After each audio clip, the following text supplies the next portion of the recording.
Welcome back to the show, everybody. Check out these headlines. MoneyGram being sued. 3 letters that can fix this. We'll tell you why they're being sued and by who.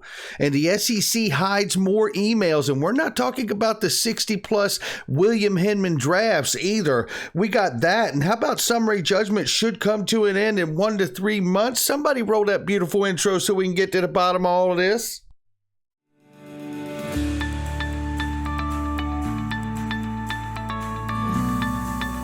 Digital Perspectives with Brad Kimes. Come on in.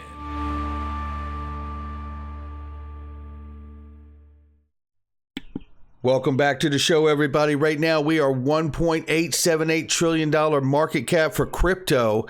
We are off by a little more than 4% for the crypto market cap this morning. We're headed into the weekend. It's April 22nd, 2022. Good morning, everyone. 40,500 for Bitcoin now. Ethereum slightly over 3,000. We see XRP at 72 cents. We're off by almost 4% on the 24-hour and 6.78% on the 7-day right now. Let's take a look at the price range really quickly here. Right here on Fiat Link says we're off by more than 4.41% on the 24-hour. How about that one? Yeah, not looking good going into the weekend today, right?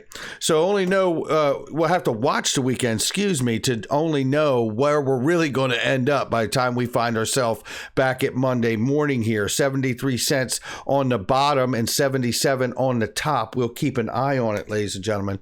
Now let's take a look at this. If you haven't had a chance to do it, if you don't know if you're accredited or not, go to link2.com to find out. Make sure you register, because even if you're not accredited, there is an enormous amount of free information you get on all the companies that are behind this amazing tech in this digital asset space. Here, Nick Burafedo from Link2 tells us NFTs, metaverse, gaming are huge, and Dapper Labs gets investors exposure to all three. YouTube, Coinbase Ventures, Andreessen Horowitz, Animoca brands, all invested in Dapper Labs. Now you can too. This is the stuff we're talking about, ladies and gentlemen. We are early, and if you want to be a part of it, go register. Like I said, if you're not accredited, there's an enormous amount of information you can get for free. So do not hesitate. Link underneath the video. Look right here, MoneyGram sued by U.S. New York and for unfair remittance transfers. But here's the interesting part to this. First of all, we know that Ripple and XRP was used in the early days back in 2019. There was a test done there. Then, of course, Ripple was sued at the end of 2020. Then MoneyGram had to separate that relationship and that business partnership, so they weren't touched by that.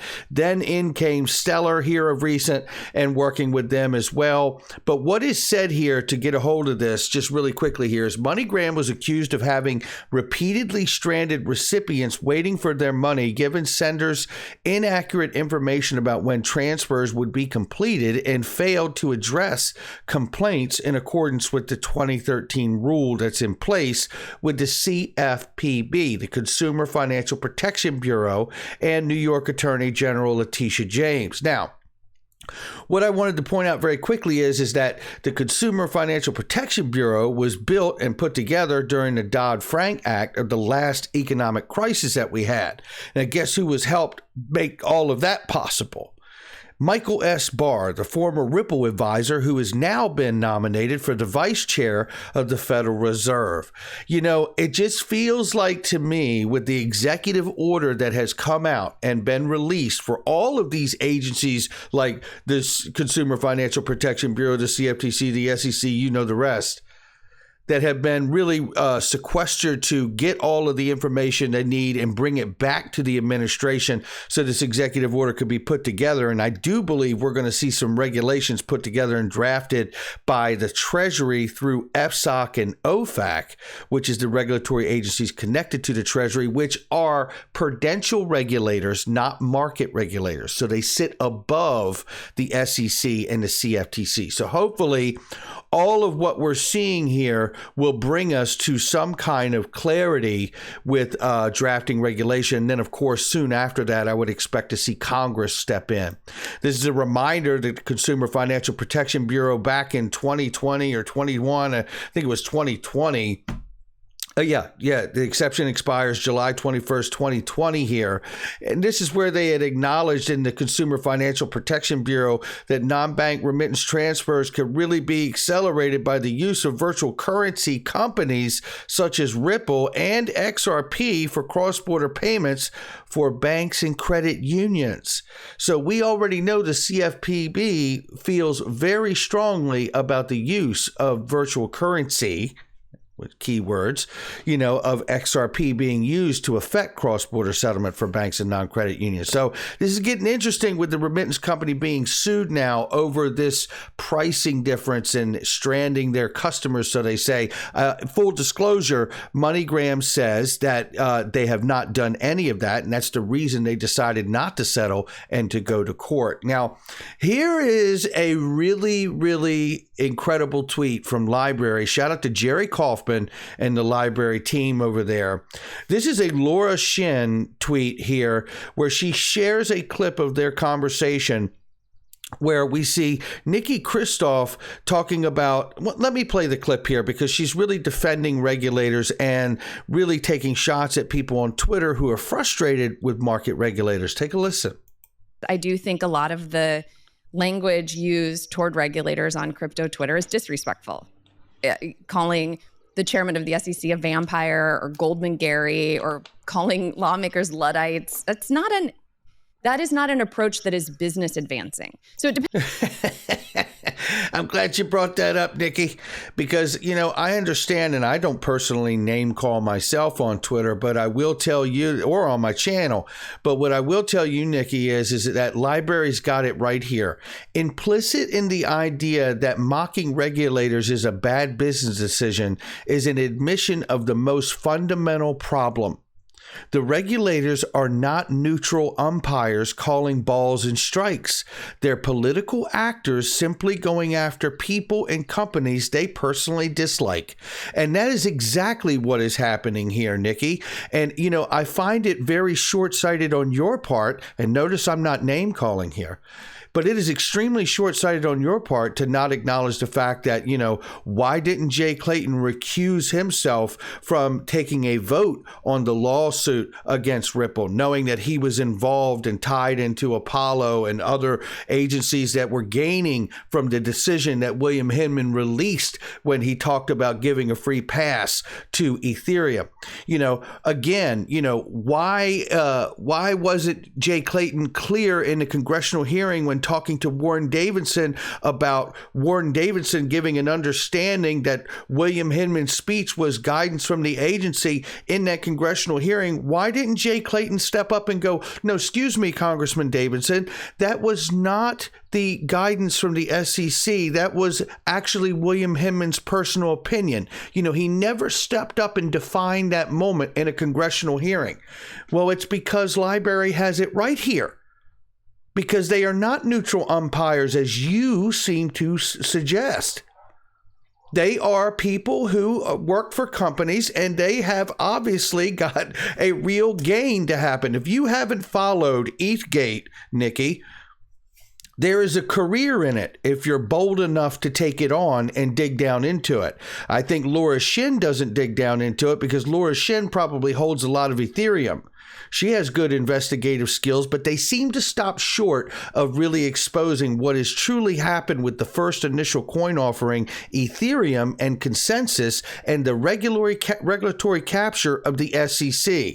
I would appreciate the integrity of you or Laura Shin to step up and prove any of this to be wrong. Moving on. Here's more evidence that we're not dealing with a neutral umpire here in the SEC.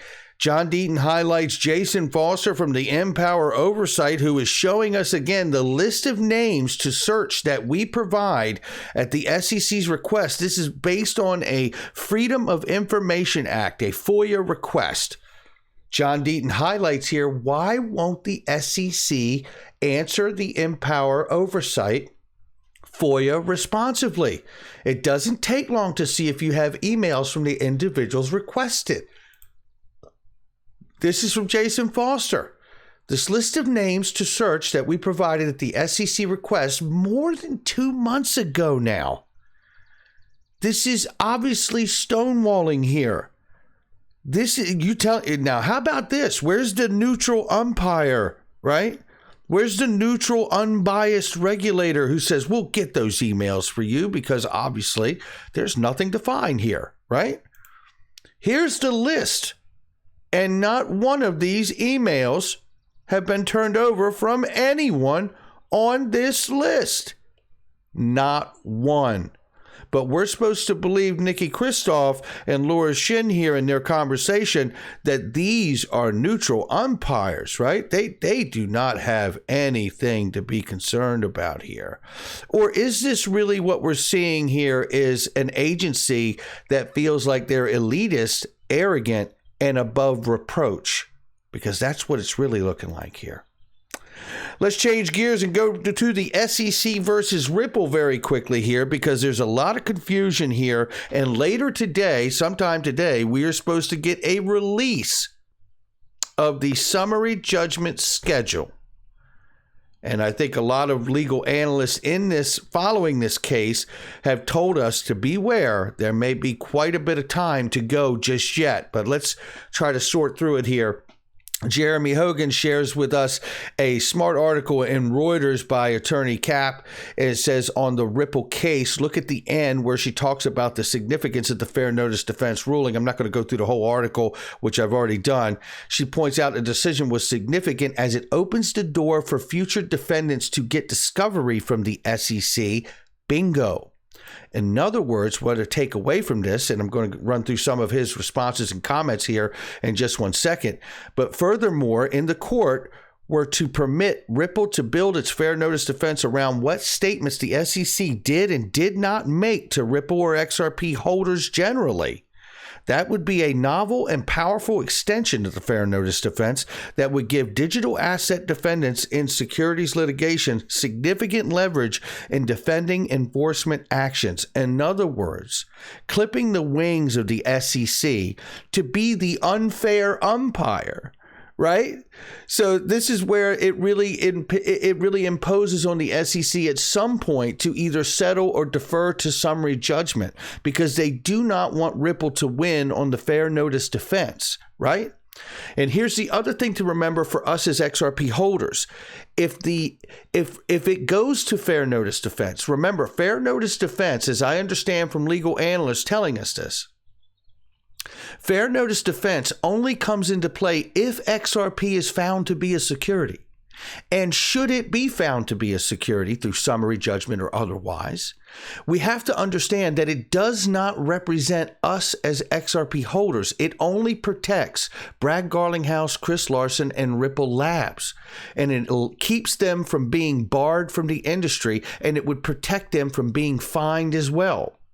So we have to understand who that protects and who it does not. This is why I'm so grateful for John Deaton. Now let's take a look at some of the comments here about this fair notice defense. And the question here from Jamrock here, my question to you is, wouldn't the SEC want to push this case behind them long before the judge makes any decision on fair notice? The longer they wait, the more likely the judge will have to make a decision, right? Or am I missing something here? Jeremy says, a legal decision is still far away, as we are about to find out soon, talking about the summary judgment schedule being released sometime today, and won't come out it won't come out of nowhere. The SEC will have a lot of advance notice, so they're not concerned about it. It goes on to say the article does not say a word about the DPP or the Dirty 63 emails, but that is because she honed on the fair notice issue and what that means, and that's why we're going over that now, right? He says, Jay says, in your professional opinion, how is the case going for Ripple? And Jeremy says here, as we say in legal terms, so far so good. And this is JV.X, which you should follow. He's really great. So even if Ripple fails to get those emails, another project that's sued by SEC can come and gain access to them just as fast, since they are going through all of the client privileges now and has already went through the DPP process with Ripple. And I think that is a resounding yes, right? And that's why it is really so damning that they do not want to go as far as that, no matter how much they may poise to say so. XRP Crypto Wolf here says SEC will do absolutely anything so Ripple can't win through fair notice defense, not to set a strong precedent. They'll have no choice but to settle, but possibly go to summary judgment too, because if they can't reach a settlement, I think I understand that that's what summary judgment's for. If you two parties can't settle, you've agreed you don't want to go to trial, then it's up to the judge. Kind of reminds me like when I was kids with my brothers and sister, right? My father would say like, you guys better work this out, because if you want me to do it, you're not going to like how this ends, right? So that's kind of how I see that on a layman's side. Maybe I'm wrong. But Stefan Hubert asked a question here. Even though discovery was delayed, the XRP community lawyers agreed that a summary judgment should come 1 to 3 months after the end of expert discovery. Can you remember? So I'm having a little trouble understanding why this process now should take more than a half a year. And I think that's really where it comes into play for all of us, is that, he shows here the August 16th date where all expert discovery shall be completed no later than, right? And then he's basing that time frame for summary judgment, 1 to 3 months off of that. However, I think we have to take in mind and into account here that, the SEC has made it clear that they're going to appeal Judge Netburn's decision about the DPP and the emails up to Judge Torres, and then Judge Torres will have to rule on that, as well as they set this summary judgment schedule. This is just a process, and it's going to take some time unless there is some kind of a settlement, right? Barring some settlement that should happen, right? So this is where we are, ladies and gentlemen. But today is the day that we should get the summary judgment schedule. So this is very exciting to me to kind of find out and get some more real hard evidence about how long of a track we have in front of us. And it may take us into the end of the year. But this is what I wanted to show everybody from Bond Crypt right here. It's Ripple, Algorand, IOTA, Stellar, XDC, Quant, R3, Quarter, Hyperledger Foundation, all tied up to the banking industry, the Linux Foundation, the democratization of code scaling adoption for all projects equally. In ADBA, which is like an alliance, a coalition, right, of blockchain companies, trusted blockchains, for which Ripple is involved in, obviously. And you can see, obviously, all of the connections here of these huge, enormous banks and players here. We see Ripple is in the middle of it, so is Stellar, and so many other actors that we've talked about along the way.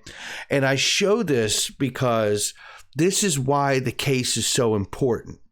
You're not going to move all the world's money across the protocol before it is defined. Remember, a couple years ago when we had Cryptopolis in our Friday morning show, he so perfectly said, you can't legislate or regulate what you have not defined. And I can guarantee you this, the world of finance wants to use this new technology, but they will not do it until it has been regulated, legislated, and defined. That's going to do it for me. Make sure you hit the like and subscribe and leave a comment below. Check out all the links underneath the video. Products and services I use each and every day. I love them, and there's great specials and deals with them, but you got to click the links to get them. I'll catch all of you on the next one.